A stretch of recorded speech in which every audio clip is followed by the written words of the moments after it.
is a periodontal pocket. Periodontal pocket is a pathologically deepened gingival sulcus. So here you can see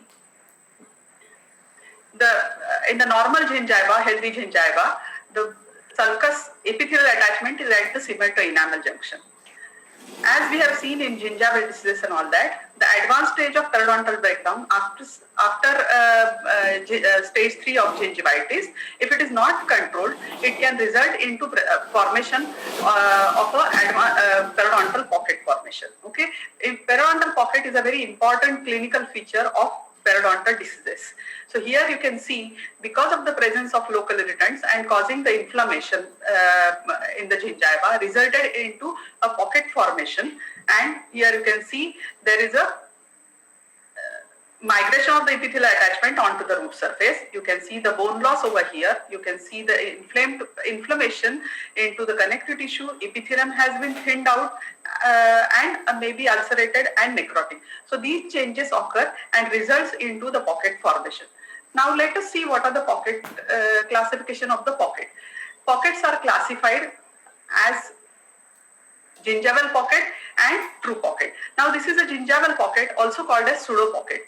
Now when we call it as gingival pocket, when there is the enlargement, in cases of gingival enlargement, there is a coronal shift of the gingival margin on the tooth surface, resulting into pathologically deepened gingival sulcus, which you can see over here, okay, is a gingival pocket. Now in the second case, you can see the epithelial attachment has migrated onto the root surface, and that is why it has resulted into periodontal pocket, that is also called as true pocket. So gingival pocket is a pseudo pocket where there is no periodontal destruction which has taken place, okay. So epithelial attachment has not migrated onto the root surface, whereas in true pocket you will see the epithelial attachment migrated onto the tooth surface.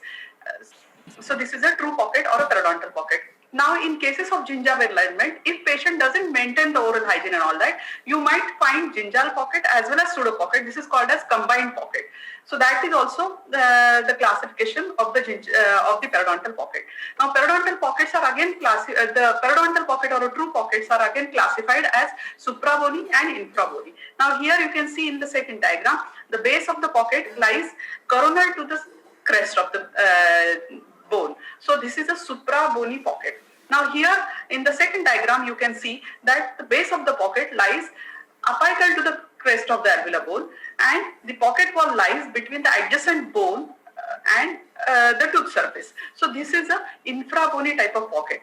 Now if you see the bone loss in the suprabony pocket occurs as a horizontal type of bone loss, and here in the infrabony type of pocket you will find the angular type of bone loss. You can see the crest how it is distracted, and the base of the pocket is apical to the crest of the bone. Now here in the suprabony pocket you can see the transseptal fibers which are arranged perpendicular to the tooth surface, whereas in the intravony type of pocket the transseptal fibers will be obliquely arranged. So these are the differences between suprabony and infrabony type of pocket.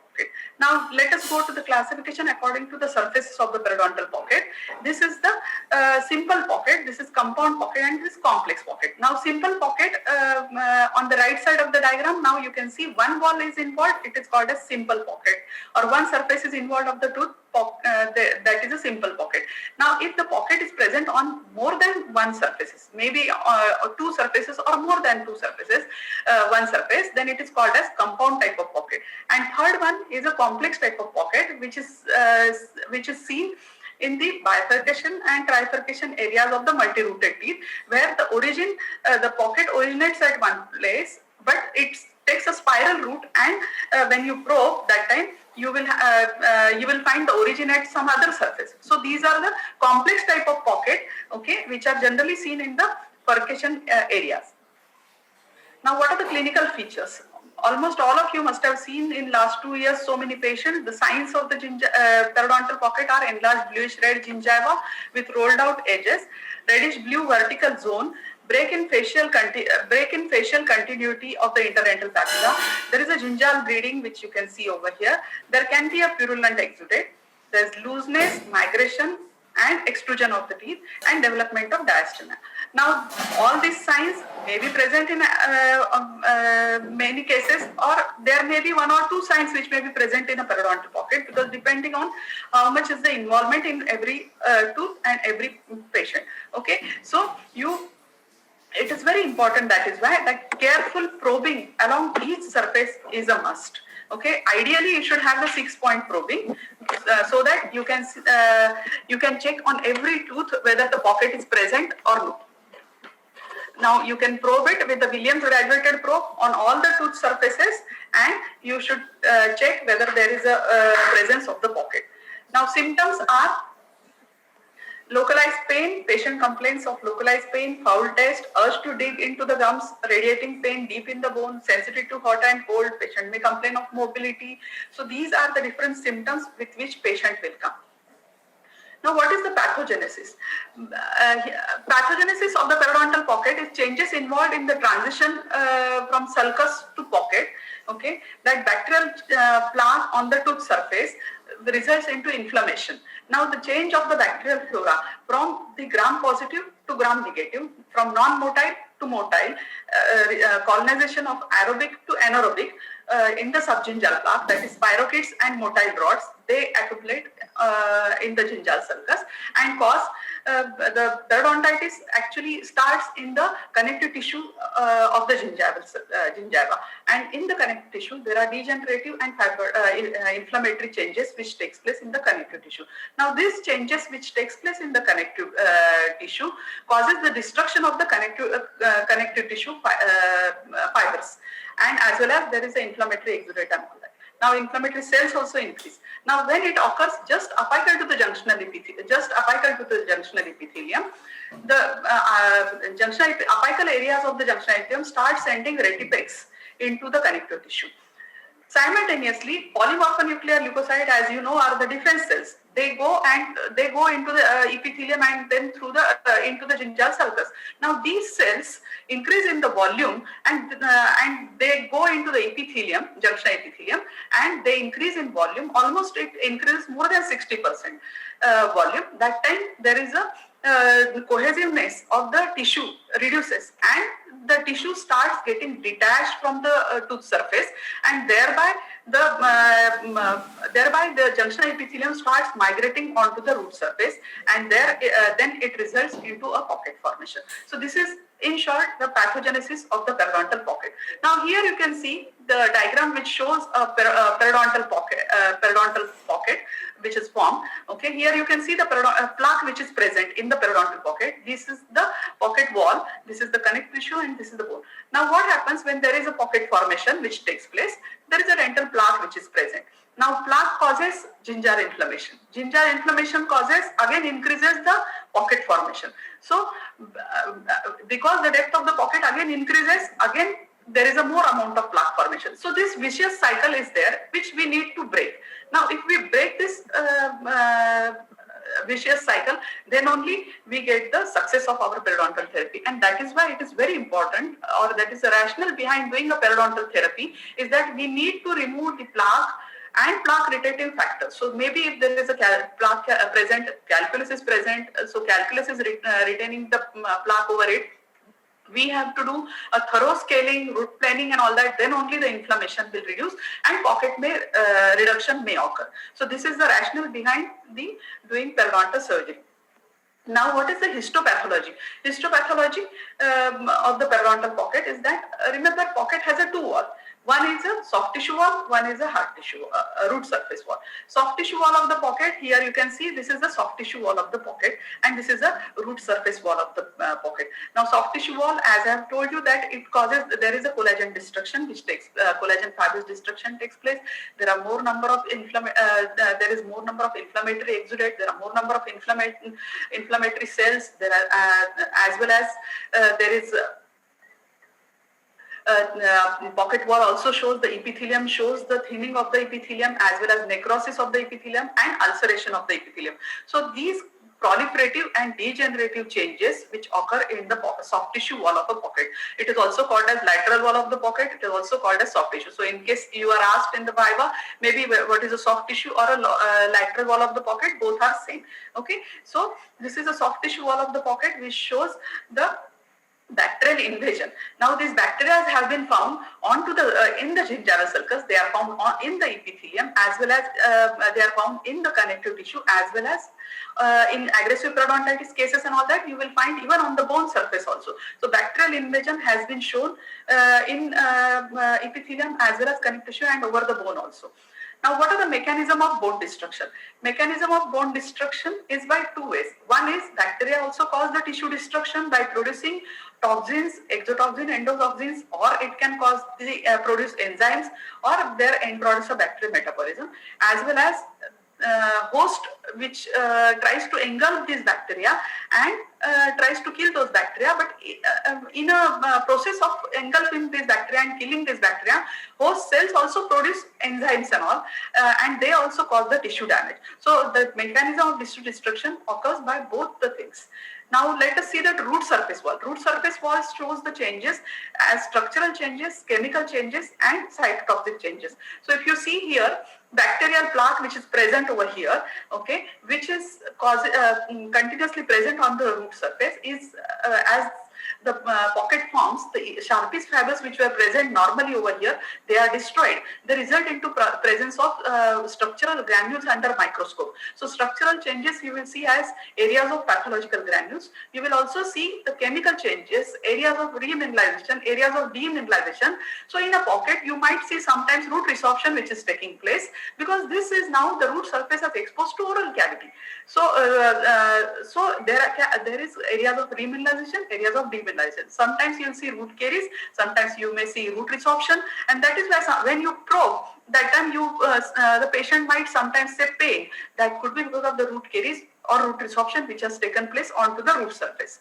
So this is about the changes in the root. And then the third is the cytotoxic changes which has taken place, that the toxins which are endotoxins which are produced by these gram-negative organisms, they go deep into the cementum and dentinal tubule. Now, if we don't remove these cytotoxins, which are endotoxins which are present into the dentinal tubules and cementum, and if we close the flap, or after doing the scaling and root planing, okay, the pocket is going to get reinfected because of the presence of endotoxins. So we need to do a thorough scaling and root planing.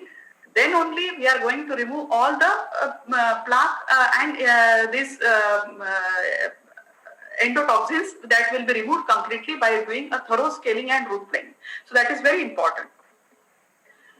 Now let us see clinical and histopathological features of periodontal pocket.